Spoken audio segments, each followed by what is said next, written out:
Most people live their lives like a storage unit. They fill it with things, habits, and people that they've collected over the years.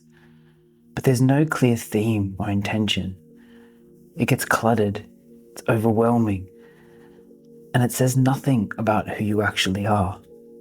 So what if you just stopped managing the clutter in your life and actually started curating the exhibition that is your existence, that is your life?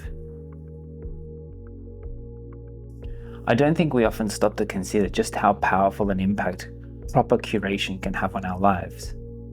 Curators consider every detail when they're putting together an exhibition. They take the time to think about everything from what the work means to how they're positioned on the wall to your immediate impression when you walk into a room. It's no accident that the first work you see when you walk into a space is that work. It's been selected for that specific reason. You see it straight away, you connect with it. The way that a gallery space is hung, the way that works are positioned, the way that they're lit, everything is considered. And yet if we use that as an analogy to our life, we don't tend to consider all of the elements in our lives. We certainly don't tend to pull away. We certainly don't tend to strip back. But we need to, because stripping back, isolating, putting things in that white wall gallery concept in our lives can actually heighten their power. The great Virgil Abloh once talked about the context of an object. When it is made special, when it is put in that gallery setting, it takes on a new resonance, a new importance. It's not just stuff. That same object in a garage might mean nothing at all, but placed on a plinth in a gallery, it's all of a sudden special.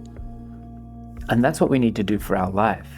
We need to think about those objects, place them in a certain context, if they're meaningful and if they're part of who we really are. Place them in a context that elevates that specialness, that helps us to connect with that helps us to put that out into the world to show people who we really are. Take a moment to curate your life. Don't let it be curated for you.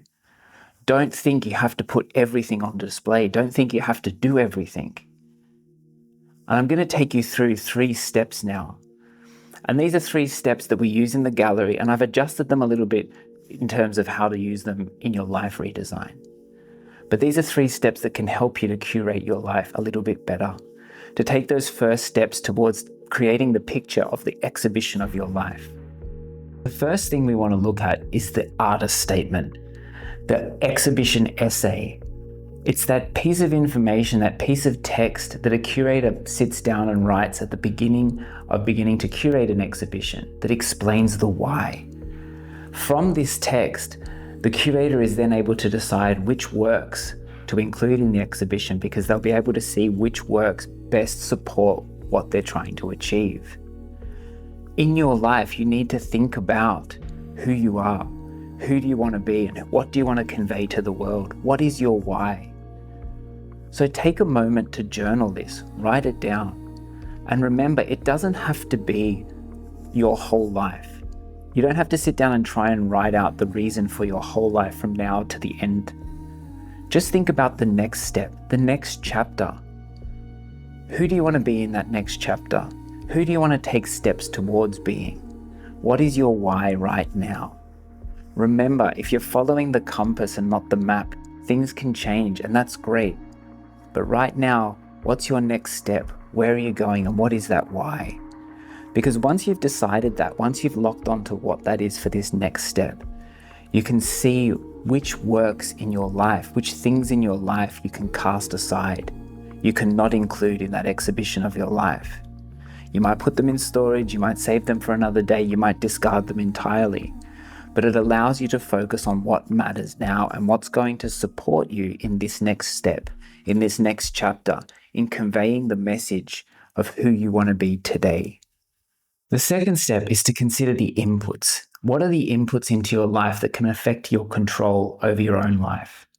In an exhibition setting, these can be things like where the gallery is located, what time it's open, the lighting, what the audience is like, all of these different things that can particularly influence what they're going to do. So think about it in your own life. What are the inputs into your own life? Think about things like your environment, your work environment, your home environment, the environments that you relax in. Are they controlling you in ways that you're not aware of? I've got another video on this if you're interested in learning a little bit more around it. Also think of other things like algorithms. The way that algorithms control the way you see the world. You might not realize it, but as you scroll through social media feeds, you're altering your worldview. And then the news that comes in, the information that comes in can be different to the actual reality, can change your perspectives. Another thing we look at is the social circle around us, our friends. I remember a great mentor once telling me that you need to do a spring cleaning of friends every now and then. It sounds like such a funny concept, but it's important. What are these inputs? How are they impacting you?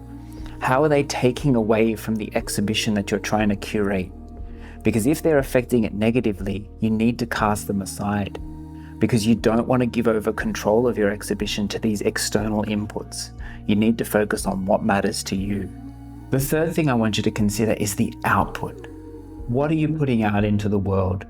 Because only put out things into the world that are meaningful to you and that connect up to that statement, connect up to that why. This is a really important thing for gallery curation, and I see many curators sometimes struggle with this. When they've got works that they really want to include in an exhibition, they might like them personally, they might be particularly popular with the public, but if they don't fit with that why, if they don't fit with that statement, you can't include them because they will take away from it. So remember, it's not just about removing negative things. You can remove positive things as well. If they're not connecting up to that next step, if they're not connecting up to that next chapter and what you want to convey in that next chapter, it's okay to put them to the side for now. It's okay to come to them later. What are the outputs that are going to actually drive you forward, that are going to connect up with that why? What do you do? How are you working? Who are you with? All of these outputs, your work, what are you putting out into the world? Think about this and be really considered about it. It's why I talk a lot about re-entering your life with intention. Because if you re-enter this next step, this next chapter with a lot of intention, and you're careful about your output, you're careful about what you do with your time, you're careful about how you make other people feel, then you're going to be able to convey what you want to convey far easier. It's why this external impact is actually a part of my experience compass. It's a really important factor.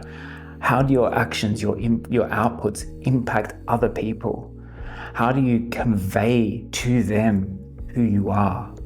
Because if you're not doing that effectively, if that work is not conveying who you want to be perceived as effectively, then there's no point putting it out there. So take a little bit of time to slow down and think about your outputs in life. Think about what you're putting out there, from literal work to more metaphorical work. Think about that. How are you making other people feel? What is your work that you're putting out there? Consider it carefully. Because if you do, then that exhibition that you're curating of your life will be far more impactful and far more meaningful for you. Life is not static. Life is constantly evolving. We are learning each and every day. So sometimes applying lessons like this that might sound a bit strange, curate your life like you would an art exhibition, can actually help us to take new and interesting steps forward on this journey, to discover things we might not have seen. Yes, these steps might make you uncomfortable, but that's good. Own that. If you're uncomfortable, it means that you're pushing towards a breakthrough. It means that you're challenging yourself, and that means you can grow. That means you can change. I want to leave you with one final thought. If you're curating the exhibition that is your life, what would you call it? Leave it in the comments below. I'd love to hear from you. What would you call the exhibition that is your life? I hope you found today's video useful. Thank you again for spending time with me, and I look forward to speaking to you again soon.